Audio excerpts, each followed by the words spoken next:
Bine v-am găsit, dragilor din Zodia Rac, oriunde v-ați afla. Bine ați venit tuturor pe canalul meu, Tarot Flor de Loto, la o nouă lectură temporală, fără limită de timp. O lectură pe care voi să o puteți urmări oricând doriți sau atunci când apare în viața voastră.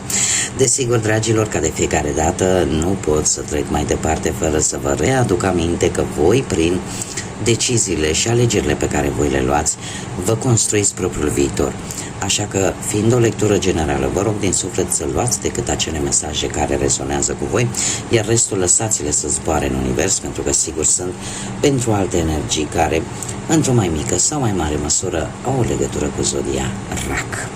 Așa că, dragilor, toți cei care aveți Soarele, Luna, Venus, Ascendentul sau oricare alt aspect astral important pentru voi din harta voastră natală și care are legătură cu Zodia Rac, atunci această lectură este de asemenea și pentru voi.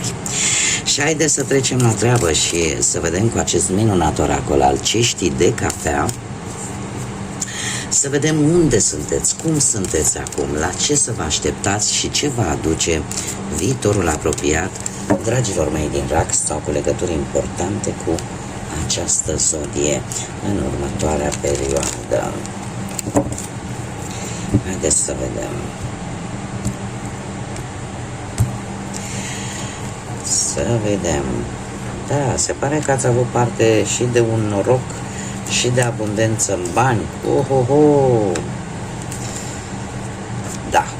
Dragilor, se pare că voi, mai ales pe parte financiară, ați avut o perioadă de creștere, o perioadă de stabilitate, ați fost norocoși, nu știu, ați câștigat bani, ceva aici s-a rezolvat într-un mod foarte, foarte fericit. Dacă vorbim pe alte aspecte ale vieții, fie ele profesionale, cam la fel, cam pe toate planurile, aici puteți voi să adaptați. Desigur, în primă fază vorbim de partea asta a banilor, care e pregnantă, se vede cu ochiul liber, nu e nevoie de multă intuiție. Dar, în general, ați avut parte de binecuvântări și de noroc, atât pe parte profesională cât și sentimentală. Ceva ați câștigat, indiferent de ce aspect al vieții, ceva ați câștigat, ceva care în acest moment va ajuta să creșteți, va ajuta să aveți o stabilitate. Este... nu știu, în acest moment unii dintre voi vă simțiți, aveți acel sentiment puternic de înrădăcinare, de poate ați reușit să aveți o familie, poate ați reușit să aveți noi prieteni, pur și simplu ceva benefic a venit în viețile voastre. Și aici trebuie să fac o mică paranteză, mai ales pentru cei care trăiți, locuiți în zone rurale, în zone de sat. Acolo s-a întâmplat ceva benefic pentru voi, care v-a adus stabilitate. La ce să vă așteptați în perioada imediată următoare? La și mai mult succes. La și mai mult. Dacă vorbim de familie, nu știu, aveți voi pe cineva acolo care posibil să aibă legătură cu vreo zodie de foc, în special cu zodia leu, cineva așa care îi place să iasă în evidență, îi place să se îmbrace bine, să se dea cu parfumuri care să scoată în evidență, să fie, cum să spun eu, în momentul în care apare așa ca un soare, un personaj care iese clar în evidență cu ceva, că este cu modul de a se îmbrăca, că este cu modul de a se purta, iese clar în evidență.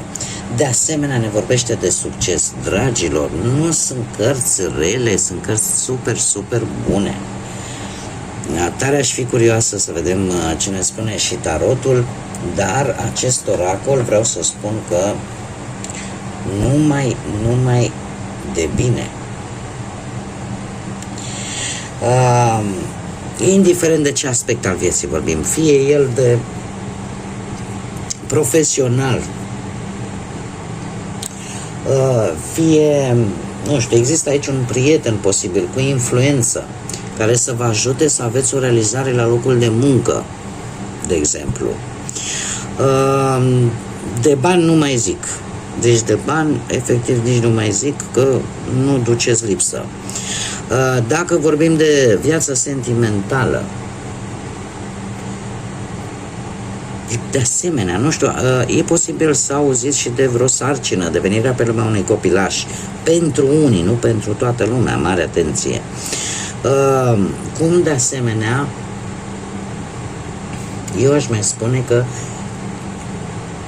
vin lucruri foarte bune.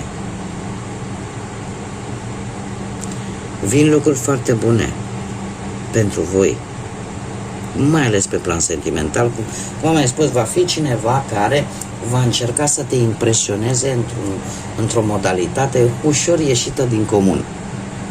Va ieși și o veți vedea, mai ales pentru cei singuri.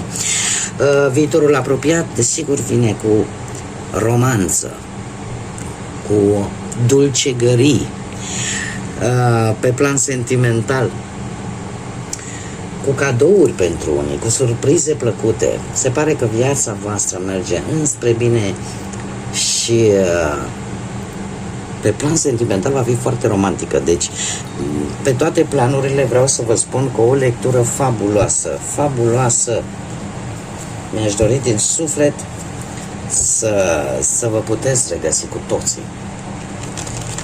Haideți să vedem ce ne spune tarotul, dragilor din RAC, și cu legături puternice cu această zodie.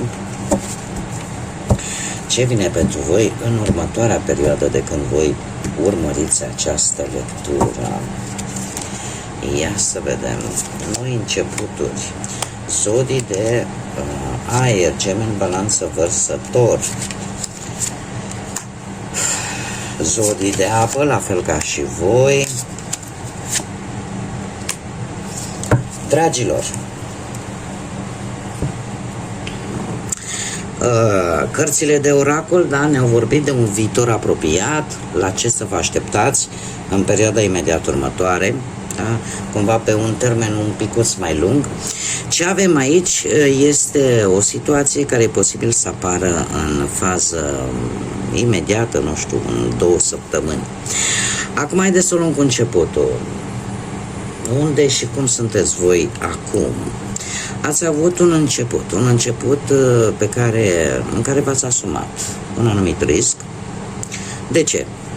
Orice început vine cu necunoscut. Da? Nu știm cum o să fie, nu știm cum o să se termine, poate nu știm nici măcar unde ajungem, decât suntem hotărâți, vă asumați cumva riscul ăsta că, dom'le, nu știu, vreau să încep ceva nou, nu știu cum se va termina, da? E deja un compromis, pentru că îl vrei să-l faci și ți-l asumi. Apare implicarea unui personaj, unei energii, posibil legată de zodiile de aer, Gemeni, Balanță sau Vărsător. O energie, mare atenție, care poate să fie legată de cineva din domeniul ăsta al finanțelor, cineva din domeniul judecătoresc, cineva din domeniul contabil, poate să fie un șef, un coleg, cineva din viața voastră care a avut un comportament care pe voi v-a deranjat. Că era la muncă, că era în viața personală, că era legat de bani. Cumva a fost cineva foarte autoritar.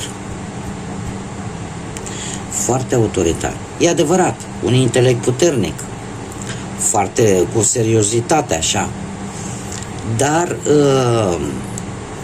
posibil să nu fi fost plăcut nu numai de voi, și de alte persoane. Da? Poate că și-a impus punctul de vedere într-o manieră foarte dură, foarte rece. M-am mai spus, poate să fie pe orice plan al vieții, da? Plecând contabil, avocat, în domeniul legal. Poate să fie, de exemplu, și perechea voastră pentru unii dintre voi, în care ați avut o perioadă în care a încercat, poate cineva a încercat să-l domine mai mult pe celălalt, da? Să fie foarte autoritar, foarte dur. Că poate ați fost voi, că poate a fost perechea voastră. Aici voi știți să adaptați. Alții poate au cunoscut, cei singuri mai ales, poate ați cunoscut pe cineva foarte ferm. Dacă vorbim de doamne, da? Poate ați cunoscut un bărbat viril, intelectual, dar foarte ferm și care nu prea își arată sentimentele. Și dacă o face foarte greu. Cum de alminteri, domnii, poate ați cunoscut o femeie cu caracteristici un pic așa mai masculine, foarte luptătoare, dar de asemenea care nu își arată sentimentele. Acum, se pare că cu acest as de monede sunteți în faza de a prinde o mare oportunitate, mai ales bănească. O mișcare foarte promițătoare, chiar dacă vine cu o nouă responsabilitate, poate la locul de muncă. Dar e o veste bună pentru voi, pentru că voi puteți obține ceva cu totul și cu totul nou, care vouă să vă deschidă orizonturile, atât pe plan profesional cât și financiar. Dacă vorbim de viața sentimentală, sunteți totuși, conexiunea apare relativ un pic mai bună în relație, apare un interes material, aș spune. Un interes material combinat cu viața asta de relație. De ce să vă spun că nu mi-apar cupe de plan sentimental? Singurele cupe care mi-apar vine la ce să vă așteptați voi în o perioadă imediat următoare. Aici puteți fi voi această regină de cupe, în care voi, într-un fel sau altul, intuiți anumite lucruri. Încercați cumva să vă conectați mai mult cu ceilalți, poate să aflați poate mai multe informații, dar totuși perioada imediat următoare pentru voi va fi una în care voi nu veți uita de nevoile voastre, de ceea ce voi aveți nevoie și veți pune limite la modul cel mai serios dacă este necesar. De ce? Chiar dacă voi trăiți, gândiți, analizați cu inima, asta nu înseamnă că nu veți putea pune limite, o veți face. O veți face și de ce o veți face? Pentru că veți fi răniți. Din păcate. Ceva vă va răni. Că e vorba de vreo trădare, fie ea la muncă, fie ea legată de bani, fie în relație, fie de la cineva pe care l-ați cunoscut recent. Dar cineva aici vă va răni. Și veți traversa niște momente de decepție destul de dureroase pentru voi. Va veni ceva total neașteptat, veți afla niște jocuri ascunse, că aveți puterea să treceți peste, o aveți. Dar toate aceste lucruri vor duce la o schimbare dramatică pentru voi și pentru că am în viitorul apropiat, ne apare un turnul care ne vorbește de o situație pe nepusă masă, care vine foarte brusc, care va distruge ce nu este bun în viața voastră. Sunt obligată să mai pun o carte care îmi spune că lucrul ăsta o să vă blocheze un pic, o perioadă de timp. Nu cred așa ceva, dragilor. Ceea ce se va distruge în viitorul apropiat, această schimbare bruscă care nu o să vă pice foarte bine, chiar dacă o să vă blocheze, este ceva la care voi v-ați așteptat. Nu este ceva la care voi ai zice, dom'le, nu mă așteptam la treaba asta, uite ce mi s-a întâmplat. Nu, este ceva la care voi v-ați așteptat, pe care voi îl intuiați deja. Cumva e ca și cum ai zice, așteptam să se întâmple, dar nu știam când. Sau știam că se întâmplă, dar nu știam exact momentul. Chiar dacă vă va bloca o perioadă, nu va fi foarte lungă, va fi destul de scurtă perioada și nu va fi neapărat, cred că va fi mai mult un autoblocaj, voi. Pentru că voi vă veți opri și veți vrea să vedeți situația per ansamblu. Da? Nu mai merge cu lasă că nu văd pădurea de copaci, mă îndepărtez, ies din pădure în așa fel încât să văd situația per ansamblu, să văd cât de mare e pădurea aia. Vă folosiți, îmi cer scuze, inteligența voastră interioară, intuiția voastră și în felul ăsta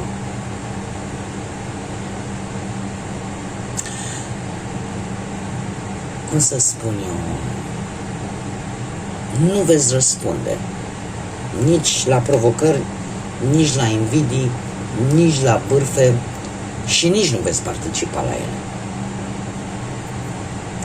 Eu aș spune, mai ales pe plan profesional, că toate lucrurile astea la un moment dat va veni și o surpriză plăcută. Da, pentru că cred eu că este o situație, tot ce am văzut aici, eu aș spune că e mai mult pe plan sentimental,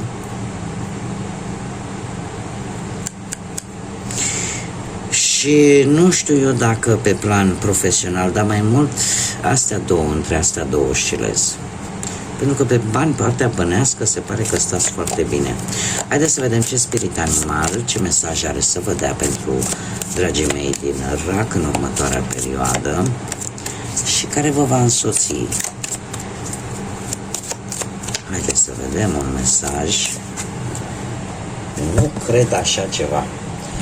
Dragilor, nu știu dacă cunoașteți pe cineva din Berbec, pe cineva din Taur, dar această carte, efectiv a sărit din pachet, mi-a căzut atât la Taur cât și la Berbec. E vorba de nutria, acest spirit animal al nutriei, care vorbește de fericire, care îmi spune că trebuie să te bucuri de viață, da?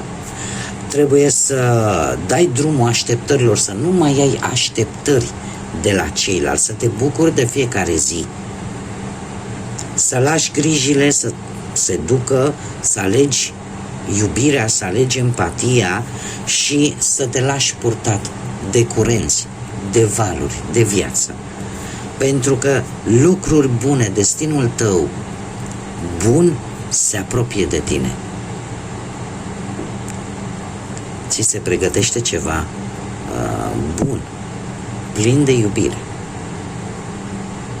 Foarte interesantă această carte, cred că cumva are legătură. Are legătură pentru că nu mi s-a mai întâmplat. Mi s-a mai întâmplat poate să mai iasă, să-mi sară așa din pachet, totuși sunt destul de multe cărți aici, totuși ea efectiv a sărit.